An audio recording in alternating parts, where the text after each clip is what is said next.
আমি তোমাদেরকে ভারতের সংবিধান সম্পর্কে একটা ক্ষুদ্র ধারণা দেব।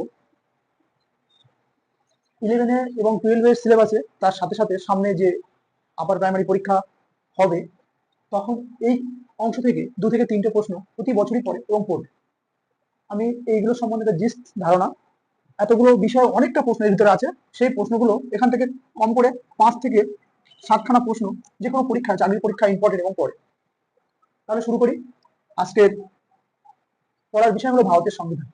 ভারতের সংবিধান বিশ্বের সব থেকে বৃহত্তম সংবিধান। এই সংবিধান বিভিন্ন দেশ থেকে, বিভিন্ন জায়গা থেকে, যেমন আমেরিকা, কানাডা এবং ভারতের আমাদের সংবিধান যে রূপকার ডক্টর বি আর আম্বেদকর এবং তার যে খসড়া কমিটির মাধ্যমে এই সংবিধান লেখা হয়েছে। এই সংবিধান যখন লেখা হয় তখন এর মূল সংবিধানে ধারা ছিল 395টি ধারা এবং 8টি তফসিল, এবং বর্তমানে সেটি গিয়ে দাঁড়িয়েছে 450টি ধারা এবং 12টি তফসিল, এবং এর বেশিও হতে পারে। এবার দেখো, ভারতীয় সংবিধান যেহেতু পরিবর্তনশীল এবং যেহেতু আমরা সংশোধন করতে পারি, এই জন্য ধারা এখন বর্তমানে এটা দাঁড়িয়েছে। এবার এই সংবিধানের গৃহীত ও কার্যকর থেকে পরীক্ষায় প্রতি বছর প্রায় প্রশ্ন আসে যে কবে সংবিধান গৃহীত হয়েছিল, কবে কার্যকর হয়েছিল। দেখো, 1949 খ্রিস্টাব্দে 26শে নভেম্বর, কি বললাম, নভেম্বর, এই নভেম্বরে গৃহীত হয় এবং এটা কার্যকর, মানে ভারতবর্ষের সকল মানুষ এই সংবিধানকে মান্য করে, ভারতের জনগণ এই সংবিধানকে মেনে চলা শুরু করে কবে থেকে? 1950 সালে। 1950 সালে 26শে জানুয়ারি।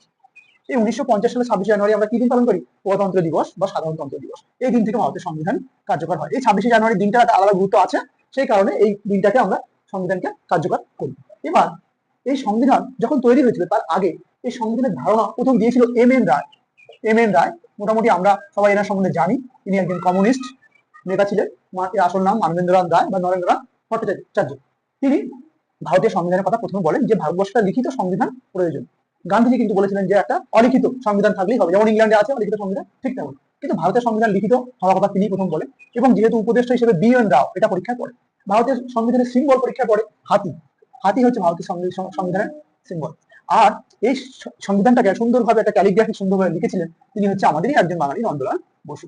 নন্দলাল বসু সম্বন্ধে আমরা মোটামুটি জানি। নন্দলাল বসু কোথাকার, মানে আমাদের বিশ্বভারতীর একজন অধ্যাপক ছিলেন। অবনীন্দ্রনাথ ঠাকুর নন্দলাল বসু হচ্ছে এই সংবিধানটি লিখেছিলেন হাতে লেখা। এবার আমরা খরসা কমিটি সম্পর্কে জানি যে খরসা কমিটি কি। আচ্ছা, খরসা কমিটি জানার আগে আমরা গণপরিষদ আগে জানি। গণপরিষদ মানে কি? তখনকার সময় যেহেতু আমাদের ভারত তখন পরাধীন ছিল, তখন ভারতে একটা ক্যাবিনেট মিশন এসেছিল ভারতবর্ষে 1946। এই ক্যাবিনেট মিশনে যে ভারতের যতগুলো সদস্য পদ, মানে আমাদের সারা ভারত থেকে বিভিন্ন রকম বিভিন্ন দেশ, দেশীয় রাজ্য, জাতীয় কংগ্রেস, মুসলিম ও অন্যান্য বিভিন্ন জাতীয় দল থেকে 389টি কি ছিল? পদ ছিল, পোস্ট ছিল। এবং এই 389টি, মানে আমাদের লোকসভার সদস্য সংখ্যা ছিল 389টি।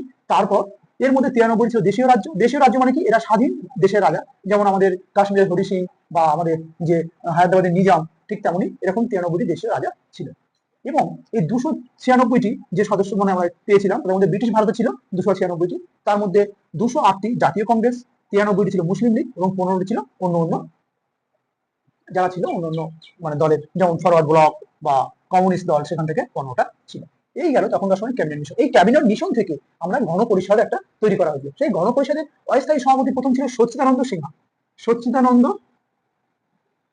সিনহা তিনি অ্যাকচুয়ালি কি হলো, তিনি হচ্ছে ছিল সব থেকে বয়স্ক প্রবীণ মানুষ ছিলেন, তাই তাকে করা হয়েছিল। এবং স্থায়ীভাবে তারপরে করা হয়, গণপরিষদের স্থায়ী সদস্য করা হয় তাকে ডক্টর রাজেন্দ্র প্রসাদ। তিনি কে ছিলেন? প্রথম ভারতের রাষ্ট্রপতি। ডক্টর রাজেন্দ্র প্রসাদকে পরে স্থায়ী সভাপতি করা হয়। এবং প্রথম অধিবেশন বসছিল 1946-এর 9 ডিসেম্বর। এটা পরীক্ষা পড়ে যে গণপরিষদের প্রথম অধিবেশন কবে বসছিল? 1946 খ্রিস্টাব্দের 9 ডিসেম্বর। কিন্তু এখানে একটা জিনিস বোঝার আছে, এই গণপরিষদের অধিবেশন আর খরসা কমিটি কিন্তু আলাদা। এই গণপরিষদ ঠিক করে যে 1947-এ 29শে আগস্ট একটা খরসা কমিটি বানাতে হবে, যে কমিটি যাকে বলা হয় ইংরেজিতে ড্রাফটিং কমিটি। এই ড্রাফটিং কমিটি বানানো হয়েছিল কি জন্য? যে এই কমিটি, এখানে আরো অনেকজন 9জন সদস্য ছিল এর বাইরেও, তারা কি করেছিল? এই সংবিধান তৈরির কাজে লিপ্ত ছিল। সেই খরসা কমিটির প্রথম অধিবেশন বসছিল 1947 খ্রিস্টাব্দে 29শে আগস্ট। এবং এই খরসা কমিটির অধিবেশনের প্রথম অধিবেশন থেকে লেখার কাজ শুরু হয়, এবং খুব চারিদিক দিয়ে বিভিন্ন রকম এর মাধ্যমে খুব দ্রুত এই কাজটা সম্পূর্ণ করা হয়, কেননা ভারতবর্ষের সংবিধানের খুব প্রয়োজন ছিল। কেননা 47 স্বাধীনের পর সেই 1950 পর্যন্ত ভারতের কোনো নিয়ম রীতিনীতি কিছু ছিল না। তাই এই সময় 2 বছর 11 মাস 18 দিন, পরীক্ষা খুব আসে, পরীক্ষায় এই প্রশ্নটা যে ভারতের সংবিধান লিখতে কতদিন সময় লেগেছিল? 2 বছর 11 মাস 18 দিন বিশ্বের বৃহত্তম সংবিধান লেখার কাজ শেষ হয়। এবং এই সংবিধান 1949 26 নভেম্বর শেষ খসড়া কমিটি অধিবেশন বসে এটাকে করা হয়, এবং এই খসড়া কমিটির লাস্ট অধিবেশন তারপর 1949 24 জানুয়ারি আবার বসেছিল, তারপর এটা কার্যকর হয় 1950 26 জানুয়ারি থেকে। এই হলো ভারতের সংবিধানের প্রথম তৈরির ইতিহাস। এবার